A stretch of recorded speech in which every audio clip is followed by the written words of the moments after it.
As the country celebrates 29 years of freedom, President Matamela Cyril Ramaphosa has acknowledged service delivery challenges experienced by citizens. He was delivering the keynote address at this year's official Freedom Day celebrations in Klerksdorp in the Northwest Province. Residents in the area have also raised concerns about some of the challenges they are facing daily, from power cuts, potholes and lack of water. Reporter Puleli Tuti-Jones is in Klerksdorp this afternoon and joins us with the latest. Good afternoon, Pule. Welcome to today and happy Freedom Day to you. What are the residents they've been saying about the president coming to that area to address them on this Freedom Day?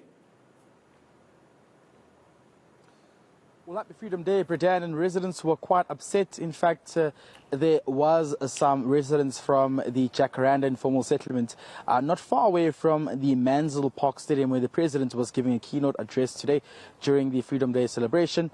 They had said that they will not be attending the event today, or the commemoration of the event today, because they felt as though much has not been done in terms of addressing some of the poor service delivery issues.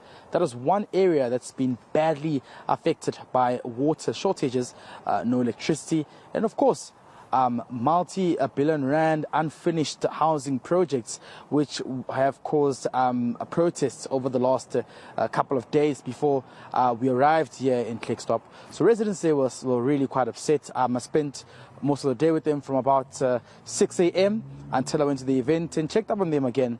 And they still maintain that they were not happy, even with the fact that the president drove straight and was accompanied straight to the venue and did not even come to see some of them living around in the areas here. So these are the kind of the views we're getting. However, at the stadium, we spoke to some of the residents and citizens who were there. They were quite happy with seeing the president.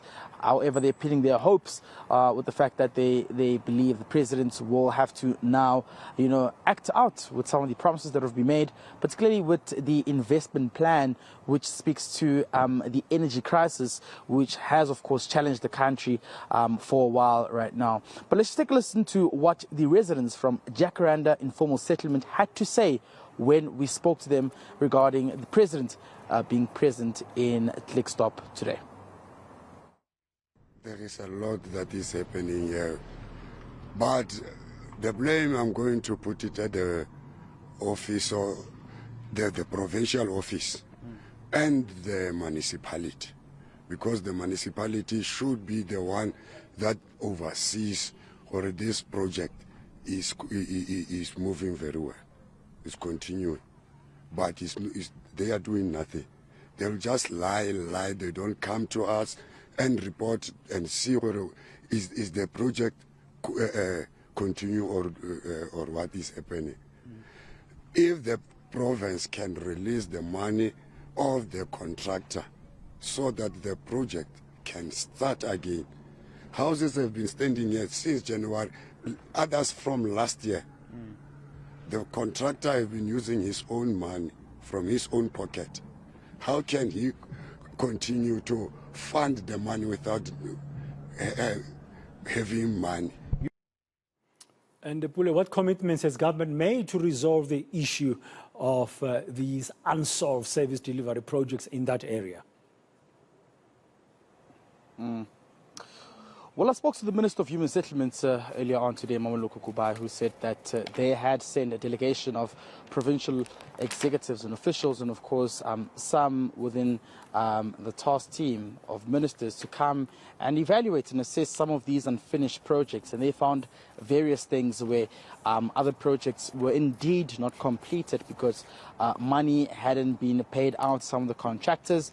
With other projects, there were, of course, incidences of corruption that have been taking place as well. So there's just a lot of issues which will point back, of course, to the municipality for not playing proper oversight role in terms of ensuring that there is service delivery and that money isn't misused. I mean, Pradan, you and I know how many housing projects have taken place over the past couple of years in this country, whereby there's been incidences and allegations of money gone missing or money not being channeled into the right direction to ensure that these projects are completed And therefore, this is the reason why we see how residents are angry, because without proper housing stands, of course, there cannot be other, civic processes that are completed, such as roofs, such as water, such as electricity. And therefore, it does not pave a good direction for service delivery completion in that area. But the minister says that they are looking into this incident. They are looking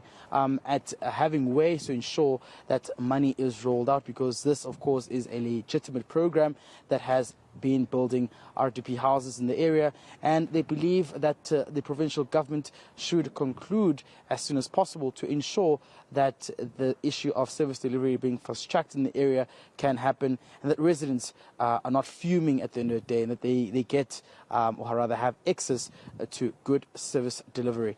Let's just take a listen to what the minister had to say.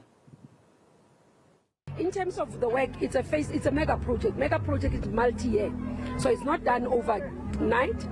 First, there was a problem of, first it was a problem of having had hijacking by criminals. You have seen the service provider saying, I had to hire some of these guys because he was criticized, to having hired gangsters to work in the project, and said, that's the only way I could get the work done. The internal bulk services have been done in the area. The roads were being built. So in terms of a multi-year project, you start with making sure that the service bulk infrastructure is on the ground, and you reticulate that. After that, that's when you build on top. So there are areas where we're going to provide services. There are areas where we're going to provide housing. So it's a multifaceted. It will have also bonded and social housing. So it's not only around RDP. When you look at the project of N12, like you would have seen with others, mega projects that we have across the country. So it has moved slowly because of the initial problems, but currently MEC has been trying to ensure that it moves faster.